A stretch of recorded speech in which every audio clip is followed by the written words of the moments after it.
Hey guys, welcome back to my channel. So I want to start off by saying the way this video is going to be done is I'm going to divide my testimony into 7 different parts.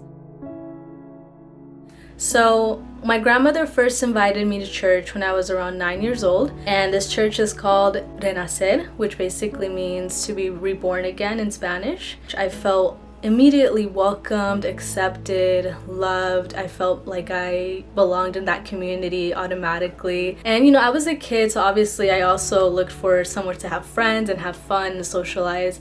So that definitely played a factor. And to this day, I still keep in touch with some really close friends from Renacer. And so I wanted my mom to start coming to church because I really liked it. The way I'm going to explain it is the way she explained it. So she honestly did not want anything to do with church. If I brought up the topic of Jesus, of the Bible, of church, she would just completely shut me down. I was a very persistent child. So one day she finally gave in, and little did she know that that day was the day that she was going to change her life completely, and to this day she serves God. And that was around 2007, 2008. So the years passed. Throughout middle school, throughout high school, I still went to church. I was very active in church. I was known as the Jesus freak of my group because I really loved Jesus. I love sharing the gospel. I never cussed. I never went to a party. I was a very good kid. I was a goody two-shoe. Even though I was super involved in church, I want you guys to know that there's a difference between being involved in something and being aware of something. You can be extremely involved in a club, in a group. You also can have little knowledge of what the whole club or group is about. And I think that was where I was in. I knew of church, I knew of Jesus, but I didn't really seek a deep, meaningful relationship with Jesus.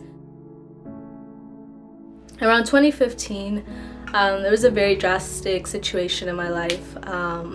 Without saying any details because it's a very delicate case, my stepfather had wrongfully betrayed my mom and I in a way where my self-worth, my self-dignity as a person did not exist. I saw myself as less valuable, and as a result of the way I perceived myself, my actions in the future as an adult would reflect how I perceive myself, and I'm going to talk about that in a little bit. During that time, I found a church where I felt safe, I felt welcomed, belonged, the same feelings that I felt when I was a very young child, when I was 9, when I first came to church. And I got involved. I became part of the worship team, I became part of the children's ministry team, I became part of the administration team. We would raise fundraisers, we would help direct youth rallies. I was just super involved and I loved it. Like, I really liked being involved in church, and I really found that close community that I was looking for and I really needed during this time of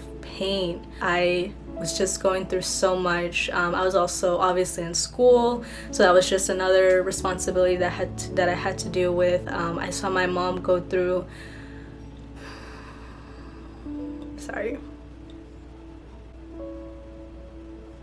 I saw my mom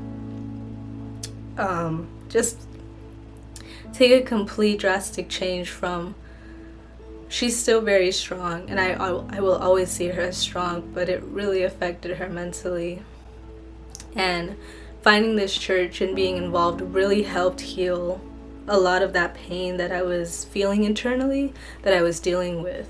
I never disclosed what I was going through specifically with other people because I do not like being vulnerable. I have a really big issue with that. If you were a part of that group, you guys know who you are. So just thank you so much for helping me overcome that pain that I was going through internally without you even knowing. I'm bringing that up too because that was my issue with this whole process. Because I never told anybody, nobody knew what I was going through, and as a result, I didn't allow myself to be helped. I'm a very independent person. I don't like to receive help from people.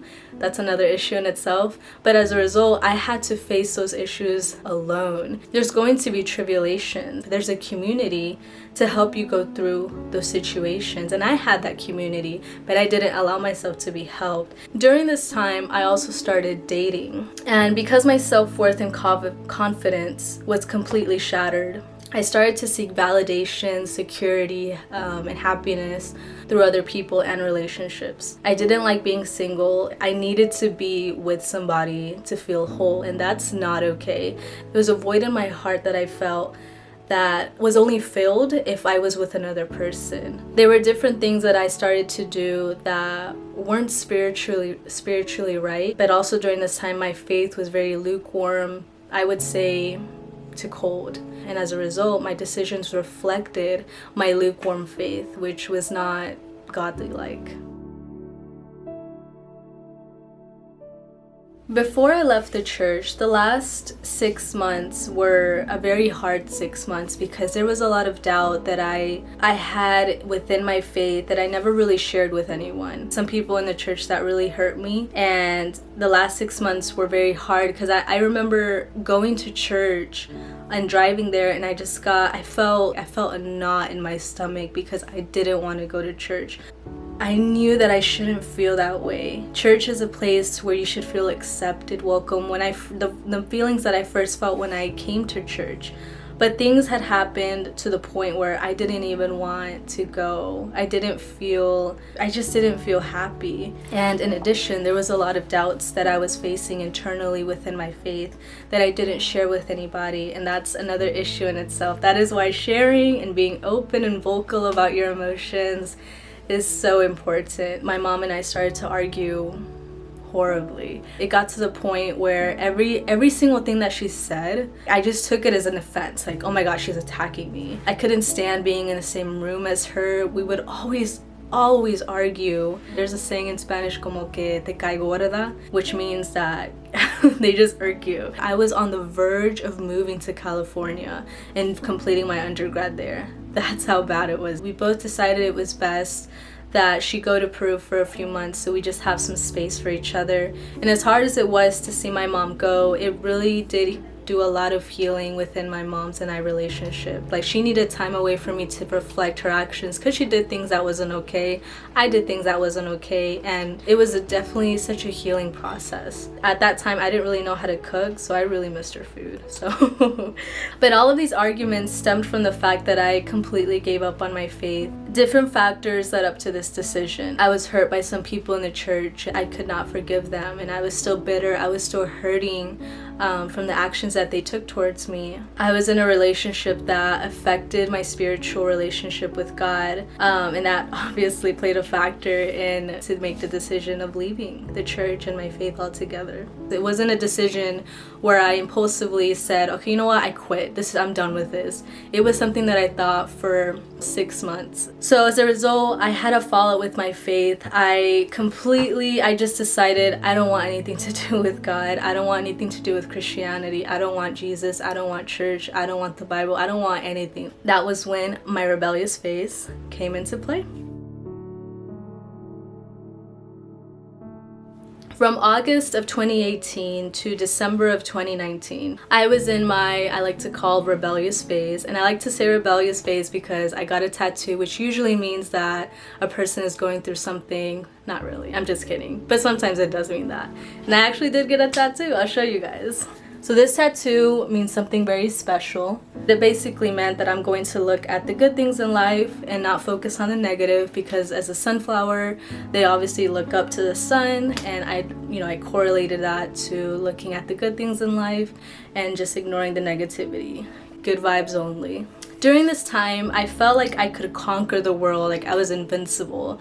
There was just a door of possibilities surrounding me. I just felt completely powerful. And I was on the quest of curiosity. That was kind of like my whole mentality. Like, be curious, ask questions, don't let anyone kind of fool you, stuff like that. It's a good way because it helps you be more of a critical thinker. That was like my whole mentality. Like, I knew what I was doing. I was very arrogant and I was very prideful. And so even though I wasn't in Christianity, I wanted to experiment with different religions, and there was a religion in particular, Buddhism, that really called my attention. Buddhism is a very reflecting religion. You think about how you can do better, how you can be better.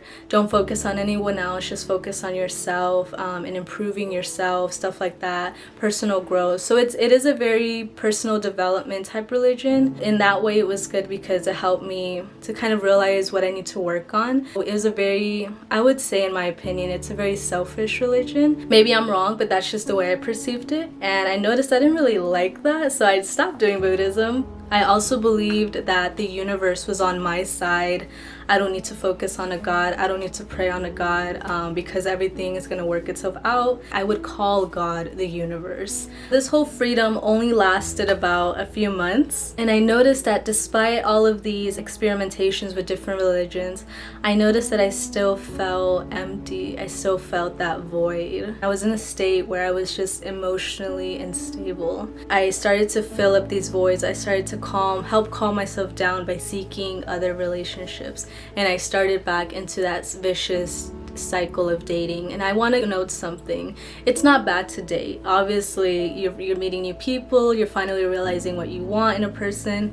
But when you are not happy with yourself and you don't feel whole, like you don't feel complete with being by yourself, it is not a good time to date. That's something that I didn't realize until later. I craved being in a relationship, and so I sought out relationships with other people that obviously weren't for me, and I only inflicted more pain upon myself.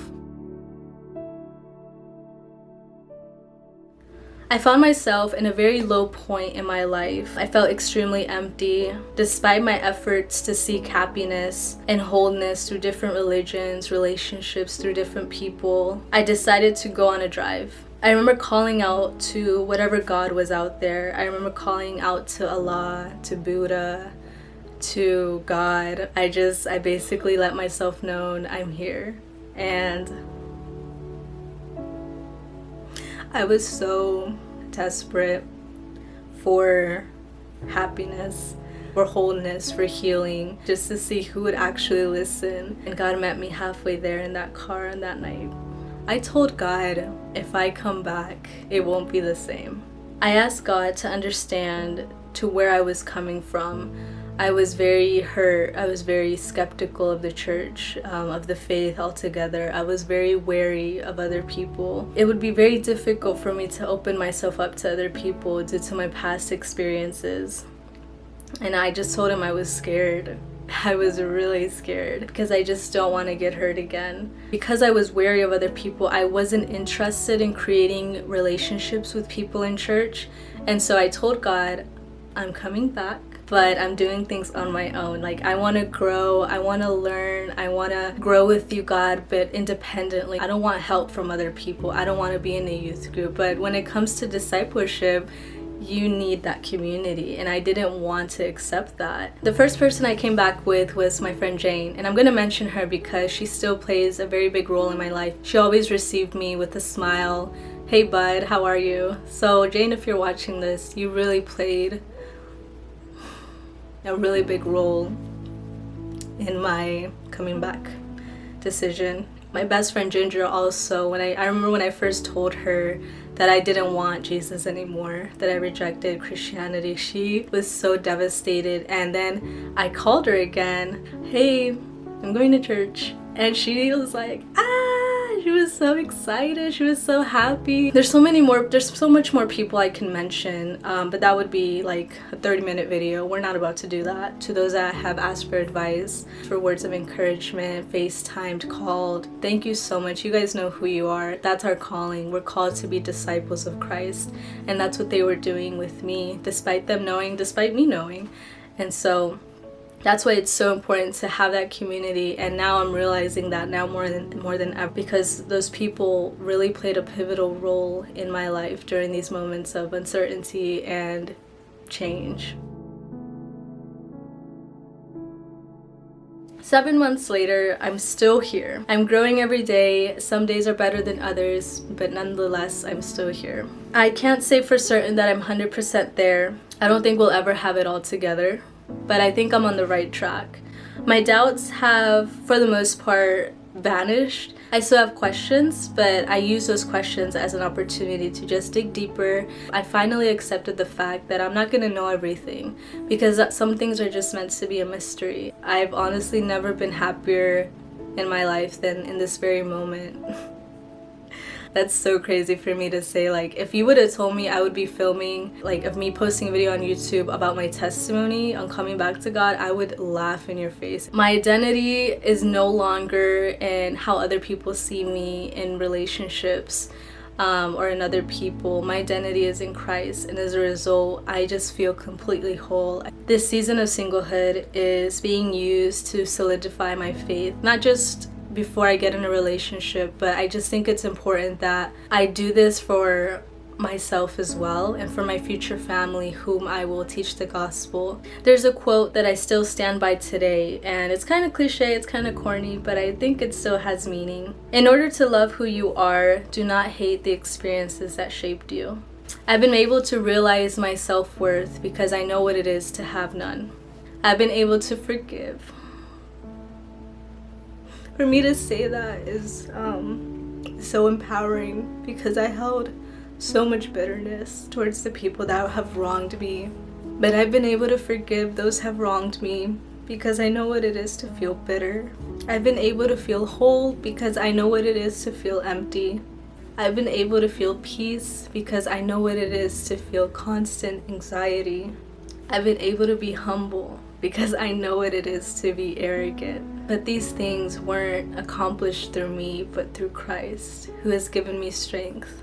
Currently, I am in a state of transfiguration. Jesus is molding me into the woman of faith that he has designed me to be.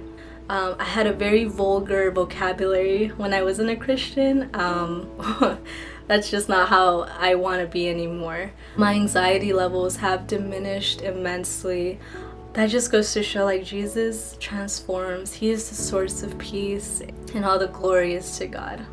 I'm so humbled to be able to share my experiences with you guys. It was not easy.